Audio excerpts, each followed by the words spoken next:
बीच ticket देने को लेकर जेडीयू में खेल जारी है। मुजफ्फरपुर के मीनापुर सीट से पहले जिस प्रत्याशी को टिकट दिया गया उसने अपना सिंबल पार्टी को लौटा दिया, जिसके बाद जेडीयू ने मनोज कुशवाहा से सिंबल लेकर मनोज कुमार को दे दिया। तो क्या एनडीए में सब कुछ ठीक नहीं चल रहा है? क्या जमीन पर तालमेल नहीं है? इस मसले पर जब जेडीयू और बीजेपी नेताओं से सवाल पूछा जाता है तो वो बगले झांकने लगते हैं। जेडीयू प्रत्याशी ने सिंबल किया वापस। मीनापुर सीट से जेडीयू ने बदला प्रत्याशी। क्या जमीन पर एकजुट नहीं है एनडीए? अभी कुछ दिन पहले तक सिंबल के लिए मारामारी चल रही थी और अब जब सिंबल मिला तो 3 दिन बाद ही उसे लौटा दिया। जी हां, मीनापुर सीट से जेडीयू प्रत्याशी मनोज कुशवाहा ने अपना सिंबल पार्टी को लौटा दिया और लगे हाथ पार्टी ने दूसरे उम्मीदवार को ढूंढ उसे सिंबल दे दिया। स्पष्ट कारण है कि हम कुरहनी विधानसभा से चुनाव की तैयारी करते थे।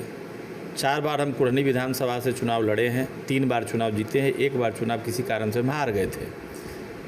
इसके बाद हमने फिर प्रयास कुरहनी के लिए किया, चूँकि सेटिंग में सीटिंग सीट के कारण हमको यहाँ से टिकट नहीं मिल पाया। चुनौती हम कहेंगे, क्योंकि वो उनको 2-3 दिन पहले सूचना मिली थी और आज हमको मिला है, तो ये मेरे लिए चुनौती है।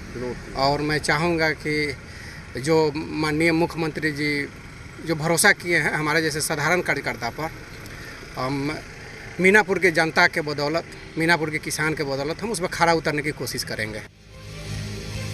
खबर तो यह है कि मीनापुर सीट पर मनोज कुशवाहा ने 3 दिन तक चुनाव प्रचार भी किया, लेकिन कार्यकर्ताओं का समर्थन नहीं मिला तो उन्होंने पीछे हटना ही मुनासिब समझा। तो क्या जमीन पर एनडीए में गांठ है, जिस वजह से मनोज कुशवाहा ने सिंबल लौटा दिया? सवाल बड़ा है, लेकिन इस सवाल का जवाब ना जेडीयू ठीक से दे रही है, ना बीजेपी कुछ बोलना चाहती है। चूंकि पार्टी में एक कदावर नेता थे और दोनों का नाम मनोज कुमार ही है, तो पार्टी से एक भूल हुई थी और इसके चलते इनको सिंबल मिल गया था। अब जब इनको मालूम हुआ कि सच्चाई क्या है तो इन्होंने वापस आकर के सिंबल लौटा दिया। अपने देख ले कि वो कहाँ पर है। विपक्ष के अंदर अनेकों जो है धुरियां बन चुकी हैं, वहाँ से निकल करके कई लोग एनडीए में आ चुके हैं, एनडीए का दामन थाम चुके हैं, मांझी जी, मुकेश सहनी।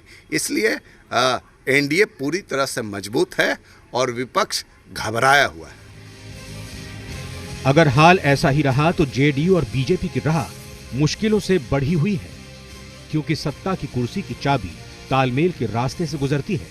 अगर गठबंधन में गांठ बन गई है तो खामियाजा चुनाव में भुगतना पड़ेगा। पटना से